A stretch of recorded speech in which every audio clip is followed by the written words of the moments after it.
عید میلاد منانا حرام ہے؟ سعودی عرب کے مفتی اعظم نے فتویٰ دیا ہے۔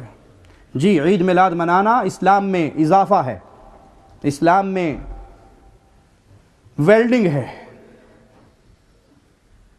ٹاٹ کی پیوند کاری ہے۔ نبی صلی اللہ علیہ وسلم نے اپنی زندگی کے اندر جتنے ربیع الاول آئے کبھی عید میلاد نہیں منائی۔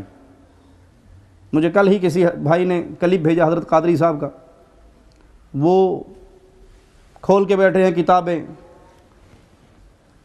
10ویں صدی میں اس نے منایا، 12ویں صدی میں اس نے منایا، 9ویں صدی میں اس نے منایا، 8ویں صدی میں اس نے منایا، بزرگوں کے حوالے دے رہے ہیں۔ ہم کہتے ہیں بھائی آپ نے یہ حوالے دے کے کیا کمال کر لیا؟ یہ تو ہم خود مان رہے ہیں کہ یہ کام شروع ہوا ہے 6 صدی ہجری کے لاسٹ میں۔ ملک مظفر نے، شاہ اربل نے اس بدعت کی بنیاد رکھی۔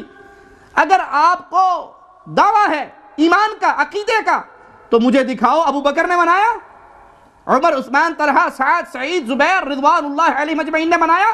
صحابہ کا دور جس کے بارے میں پیارے نبی نے فرمایا تھا بہترین دور میرا، پھر میرے بعد، پھر اس کے بعد، تابعین نے منایا، تبع تابعین نے منایا، محدثین نے منایا، ائمہ دین نے منایا۔ یہ تو 6 صدی ہجری سے آپ نے اس کی بدعت کی بنیاد رکھی ہے، اور آپ اب پیش کر رہے ہو پبلک کے سامنے کتابیں کھول کے کہ دیکھو جی فلاں نے منایا۔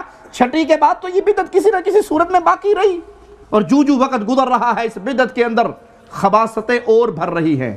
سینما کے اندر بھی فلمیں اس دن خوشی کے ساتھ چلائی جاتی ہیں۔ ملتان کے اندر چادر شریف والی ایک سرکار ہے، اس نے 70 فٹ لمبا اور 4 فٹ چوڑا کیک بنایا ہے، میں نے اپنی آنکھوں سے دیکھا۔ 1400 کلو مکھن ڈلا ہے اس میں، 5000 انڈے ڈلے ہیں، 600 کلو چینی ڈلی ہے، 600 کلو میدا ڈلا ہے۔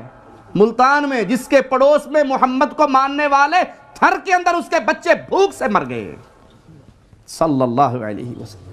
اس رسول کے نام پر ڈرامے بازی کرتے ہو کھانے پینے کی، جس کے پاس اس کے مرید نے آ کے بطن سے کپڑا اٹھا کر کہا تھا پیارے حبیب پتھر باندھا ہوا ہے، آپ نے اپنا کپڑا اٹھا کر کہا تھا میرے صحابی تو نے 1 باندھے ہیں، تیرے رسول نے 2 باندھے ہیں، تو نے 1 باندھے ہیں، تیرے حبیب نے 2 باندھے ہیں۔ جس کے پاس غلام آئے تھے تو سیدنا علی نے سیدہ خاتون جنت فاطمہ الزہرا کو بھیجا تھا، جا بابا سے مانگ کے لا، اور اس نے آ کر کہا تھا بابا چکی چلا چلا کے ہاتھوں پہ بنت رسول کے چھالے پڑ گئے ہیں، جھاڑو دے کے بالوں میں مٹی پڑ گئی ہے، پانی کی مشکیزیں اٹھا اٹھا کر نشان پڑ گئے ہیں، آپ کے پاس آج اللہ نے فراوانی دی ہے، غلام آئے ہیں، 1 مجھے بھی دے دو۔ پیارے حبیب نے کہا تھا یہ اصحاب صفا کو چھوڑ کر میں اپنے گھر والوں کو رجا دوں؟ میں ان غلاموں کو بیچوں گا یا ان کی محنت سے جو پیسہ آئے گا اپنے صحابہ پہ خرچ کروں گا؟ 70 فٹ لمبا کیک بنانے والے بابا جی، تھر کے معصوم بچے تجھے نظر نہ آئے جو دودھ کی پیاس سے بلک بلک کے مر گئے؟ سندھ کے ریگستانوں میں پڑے ہوئے کلمہ گو محمد کے امتی نظر نہ آئے صلی اللہ علیہ وسلم؟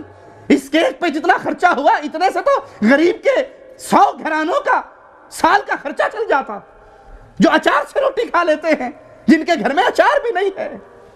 یہ عید میلاد النبی کے نام پہ ہی ساری بدعات چل رہی ہے جو مصطفیٰ علیہ الصلوۃ والسلام سے ثابت رہی ہے۔